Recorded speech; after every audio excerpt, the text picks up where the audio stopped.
The $2 million factory machine had been broken for 3 days. 5 engineers with advanced degrees couldn't figure out what was wrong. Then an old man in worn coveralls walked up and said, "Mind if I take a look?" The laughter that followed would soon turn into stunned silence when he fixed it in minutes using nothing but his bare hands and 50 years of experience. Robert Chen, 78 years old, had been walking past the Meridian Industrial Complex every morning for the past 6 months on his way to the small auto repair shop he ran 3 blocks away. But today was different. Today he could hear the frustration in the voices echoing from the main production floor. The massive CNC manufacturing machine, a precision instrument worth more than most people's homes, had ground to a halt on Monday morning. By Thursday, the company was hemorrhaging money, $50,000 per hour in lost production, orders backing up, clients threatening to cancel contracts. Robert had seen this before. Different machine, different decade, but the same desperate energy that filled the air when something vital was broken and nobody knew how to fix it. He had built his first engine at age 12 in his grandfather's garage in Sacramento. By 18 he was enlisting in the Army, where he would spend the next 30 years maintaining everything from Jeep engines to helicopter turbines in places most people couldn't pronounce. Vietnam taught him that when your life depends on a machine working, you learn to listen to what it's telling you. After his military service, Robert had worked for Boeing for another 20 years, troubleshooting aircraft systems that couldn't afford to fail. But retirement had been harder than he'd expected. His wife of 45 years, Margaret, had passed away 2 years ago. His children lived across the country. The small repair shop kept him busy, but it wasn't the same as solving the big problems, the ones that mattered. The factory's glass doors were propped open for ventilation and Robert could see inside. 5 men in button-down shirts and safety glasses stood around the silent machine, tablets and laptops spread across a nearby table. Their voices carried the edge of panic. "We've run every diagnostic 3 times, said the lead engineer, a thin man in his 30s named David Martinez. "The computer says everything should be working perfectly." "Maybe we need to call the manufacturer again," suggested another. "They're sending someone Monday. We can't wait until Monday." Robert paused at the doorway. He'd seen this exact scenario play out dozens of times in his career. Engineers who had learned everything from books and computers, but had never developed the instinct to simply listen to what the machine was trying to tell them. "Mind if I take a look?" Robert asked, stepping just inside the doorway. The conversation stopped. 5 pairs of eyes turned to study the old man in faded blue coveralls, work boots worn smooth at the toes and hands that carried the permanent stains of a lifetime spent fixing things. David Martinez recovered first, forcing a polite smile. "Oh, I appreciate the offer, sir, but this is pretty specialized equipment. We've got it under control." "Doesn't sound like it," Robert replied mildly, walking closer to the machine. "Sounds like you've been trying to fix it for 3 days." A younger engineer, Robert caught the name Brad on his badge, actually laughed out loud. "Sir, no offense, but this is a $2 million CNC machine, with computerized controls. It's not exactly a lawnmower engine." Robert nodded thoughtfully. "You're right, but I'll bet you anything the problem isn't in the computer." "Look," Martinez said, his patience wearing thin, "we appreciate your interest, but we're dealing with precision manufacturing equipment here. The tolerance levels alone. What's it supposed to be doing that it's not doing?" Robert interrupted. "The spindle motor engages, runs for about 30 seconds, then shuts down. Error code shows a thermal protection fault, but all the temperature sensors are reading normal." Robert walked around to the side of the machine and knelt down, pressing his ear close to the housing. "Start it up." "I'm sorry?" "Start it up, let me hear it run." The engineers exchanged glances. Brad shrugged and pressed the start sequence on his tablet. The machine hummed to life, a complex symphony of electric motors, hydraulic pumps, and rotating mechanisms. Robert closed his eyes and listened. After 20 seconds he held up a hand. "There, you hear that?" "Hear what?" "That slight irregular vibration in the spindle housing, about once every 2 seconds. Martinez frowned. "The vibration sensors aren't showing anything unusual." "Sensors can lie. Your ears can't." Robert stood up and walked to the other side of the machine. "Mind if I touch it?" "Sir, really we can't have unauthorized personnel." But Robert had already placed his palm flat against the side panel. The machine continued its cycle, and after a moment he felt it. The tiny, almost imperceptible variation in the vibration pattern. "Shut it down," he said. Reluctantly, Martinez stopped the machine. "You've got a loose bearing in the spindle assembly," Robert announced. "Not loose enough to trigger the vibration sensors, but loose enough that when it heats up after 30 seconds of operation, it starts wobbling just enough to make the thermal protection system think there's excessive friction." The room went quiet. Brad was the first to speak. That would explain the symptoms. But how could you possibly know that just from listening?"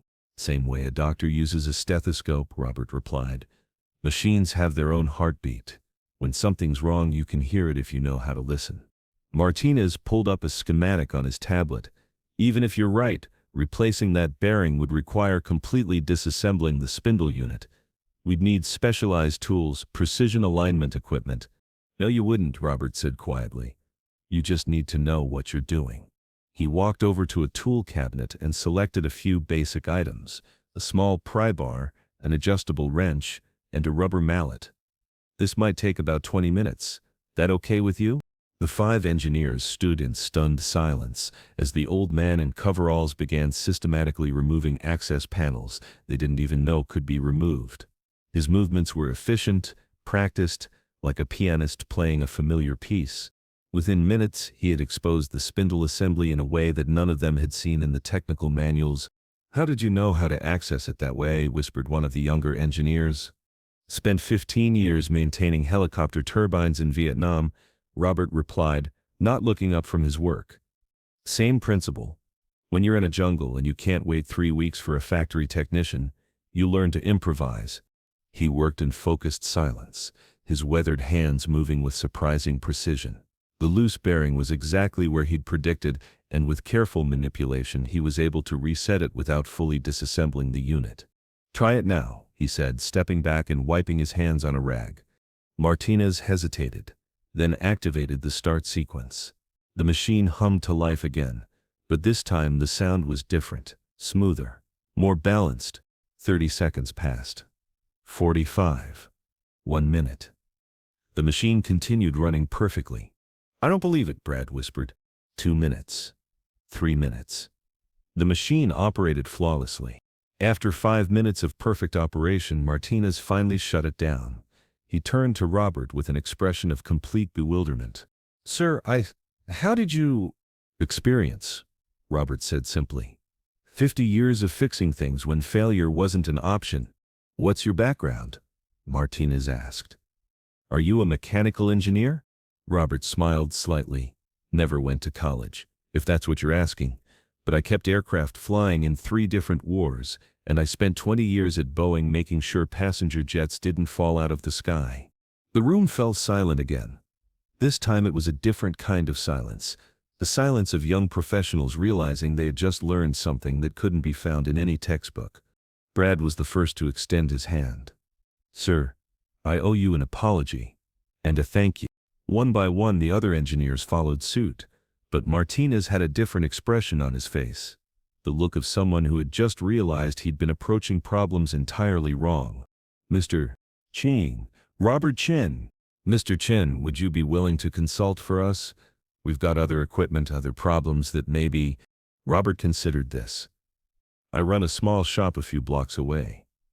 Auto repair, mostly, but I suppose I could spare some time for the right kind of problems." And that's how Robert Chen, the 78-year-old veteran who had been written off as just another old mechanic, became the go-to troubleshooter for one of the city's largest manufacturing facilities.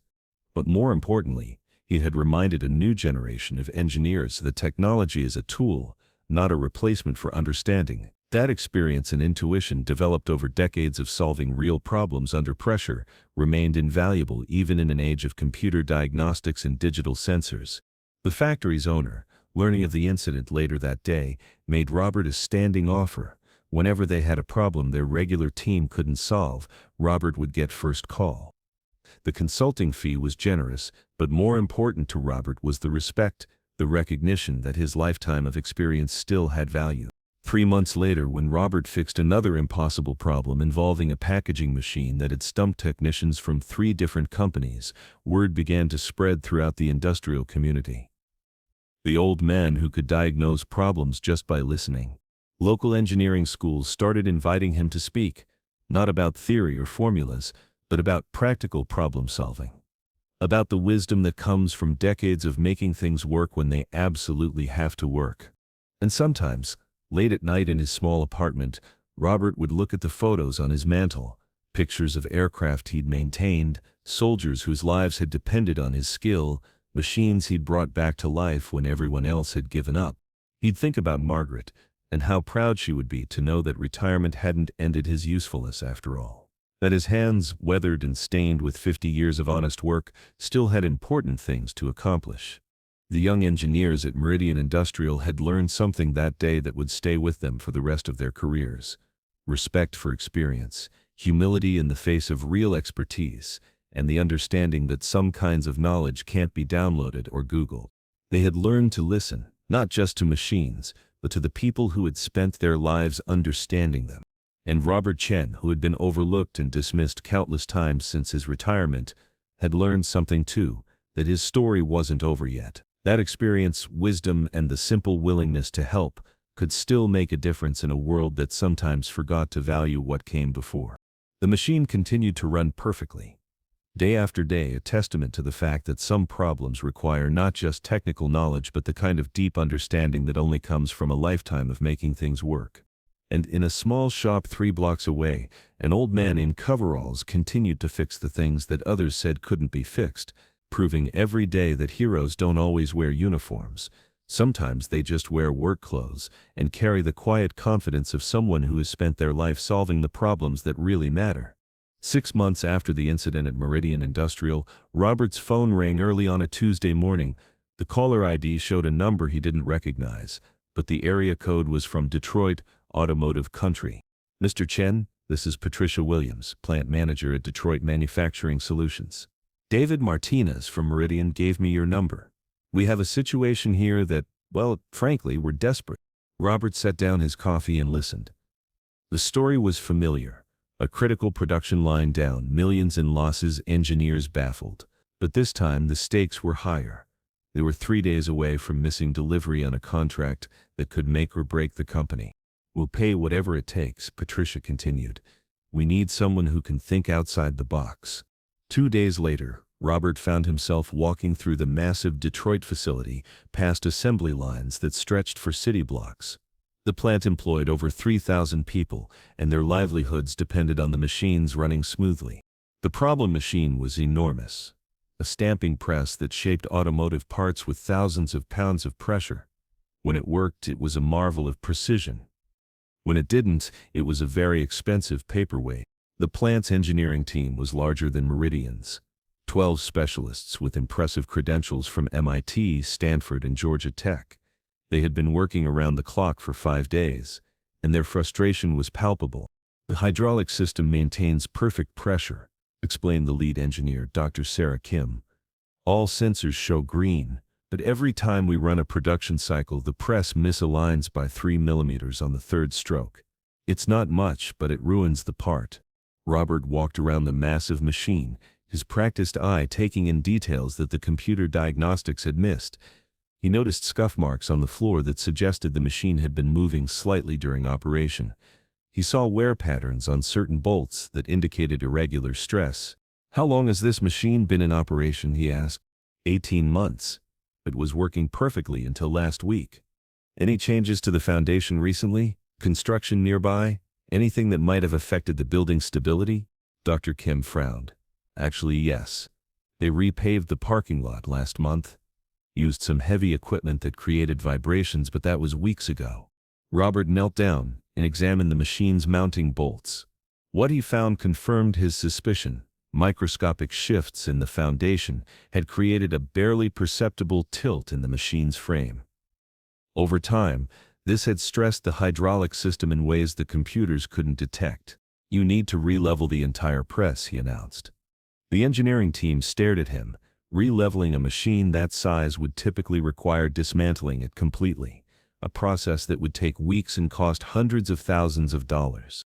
There's no way to re-level it without taking it apart, Dr. Kim protested. Yes, there is, Robert replied quietly.